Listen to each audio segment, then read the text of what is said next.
Hello friends, welcome back to mister Shiva updates. మనం ఒక cinema చూసి బయటికి వచ్చిన తర్వాత బాగుంది అని చెప్పడానికి పెద్దగా కారణాలు అవసరం ఉండవు. కాని ఒక సినిమా మనల్ని నవ్విస్తూ, ఎమోషనల్ చేస్తూ, చివరికి అరే ఇలాంటి ఫ్యామిలీ సినిమా చూసి చాలా రోజులైందే అనిపిస్తే అది ఖచ్చితంగా మాట్లాడుకోవాల్సిన సినిమా. అలాంటి సినిమానే ఈ విశ్వనాథ్ అండ్ సన్స్. మరి ఈ సినిమా నిజంగానే అంత బావుందా? సూర్య మమితా బైజు కాంబో ఎలా వర్కౌట్ అయింది? కట్ అండ్ రైట్గా మాట్లాడుకుందాం రండి. ముందుగా అసలు మ్యాటర్ ఏంటంటే, సూర్యగారు ఇందులో సంజయ్ అనే 42 ఇయర్స్ బిలియనీర్ క్యారెక్టర్లో కనిపిస్తారు.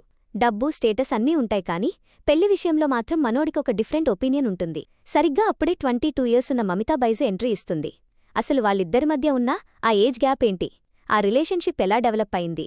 సంజయ్ పెళ్లి ఎందుకు వద్దనుకున్నాడు? చివరికి ఈ జర్నీ ఎక్కడికి వెళ్ళింది అనేది మిగతా స్టోరీ. వినడానికి చాలా సింపుల్గా ఉంది కదా?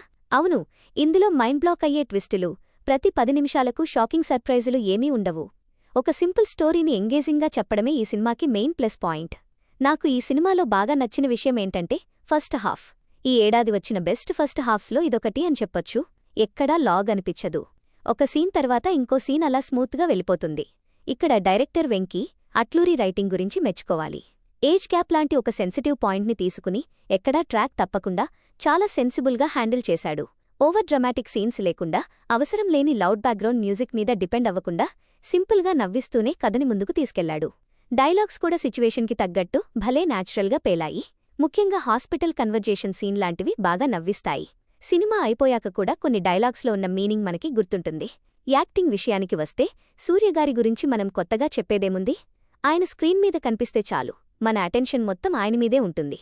ఒక రిచ్ బిజినెస్ మ్యాన్లా కనిపిస్తూనే ఆ ఏజ్కి తగ్గ మెచ్యూరిటీని భలే బ్యాలెన్స్ చేశారు. ఇక మమితా బైజు అయితే అసలు ఈ క్యారెక్టర్ ఆమెని మైండ్లో పెట్టుకునే రాశారా అన్నంత న్యాచురల్గా చేసింది. ఆ క్యూట్ ఎక్స్ప్రెషన్స్తో సూర్యగారితో ఆమె కెమిస్ట్రీ బాగా వర్కౌట్ అయింది. మదర్ సెంటిమెంట్ పండించే క్యారెక్టర్లో రాధిక గారు, ఇంకా మిగతా సపోర్టింగ్ కాస్ట్ కూడా చాలా డీసెంట్గా చేశారు. ఇక టెక్నికల్గా చూసుకుంటే GV Prakash Kumar background score emotional సీన్స్కి మంచి సపోర్ట్ ఇచ్చింది. అయితే థియేటర్ నుంచి బయటికొచ్చాక మళ్లీ లూప్లో వినాలి అనిపించే రేంజ్లో మెమరబుల్ సాంగ్స్ ఉండి ఉంటే సినిమా ఇంకా నెక్స్ట్ లెవెల్కి వెళ్లేది. కానీ సినిమా విజువల్స్ మాత్రం చాలా రిచ్గా ఉన్నాయి. ఆ Ooty locations, hero house, interiors అంతా పెద్ద స్క్రీన్ మీద చూస్తుంటే కంటికి చాలా ప్లెజెంట్గా అనిపిస్తుంది. ఎక్కడా ప్రొడక్షన్ వాల్యూస్ తగ్గలేదు. అన్నీ బాగున్నాయి కదా. మరి మైనస్లేంటి అంటే, ఈ సినిమాకి ఉన్న పెద్ద లిమిటేషన్ దాని సింపుల్ స్టోరీనే. ఫస్ట్ హాఫ్ అంతా భలే ఫ్రెష్గా అనిపించిన తర్వాత సెకండ్ హాఫ్కొచ్చేసరికి సినిమా పూర్తిగా ఫ్యామిలీ డ్రామా జోన్లోకి వెళ్ళిపోతుంది. దీంతో ఈ సీన్స్ అన్నీ ఇంతకుముందు ఎక్కడో చూసిన ఫీలింగ్ వచ్చి గ్రాఫ్ కొంచెం డౌన్ అవుతుంది. ఆఫీస్లో జరిగే కొన్ని సీన్స్, క్యారెక్టర్స్ తీసుకునే డెసిషన్స్ చాలా లాజిక్లెస్గా, కన్వీనియంట్గా అనిపిస్తాయి. అయితే మళ్లీ లాస్ట్ 20 మినిట్స్కి లవ్ స్టోరీ ట్రాక్ వైపు రావడంతో సినిమా మళ్లీ పికప్ అవుతుంది. ఫైనల్గా చెప్పాలంటే విశ్వనాథ్ అండ్ సన్స్ ఒక clean, feel good family entertainer. Mass elevations కోసం వెళ్తే మాత్రం ఇది ఆ సినిమా కాదు. కానీ సూర్యగారి performance, Mamitha Baiju cuteness, Venky Atluri sensible రైటింగ్ని ఎంజాయ్ చేయాలనుకునేవాళ్లు మాత్రం ఈ వీకెండ్లో ఖచ్చితంగా ట్రై చేయొచ్చు.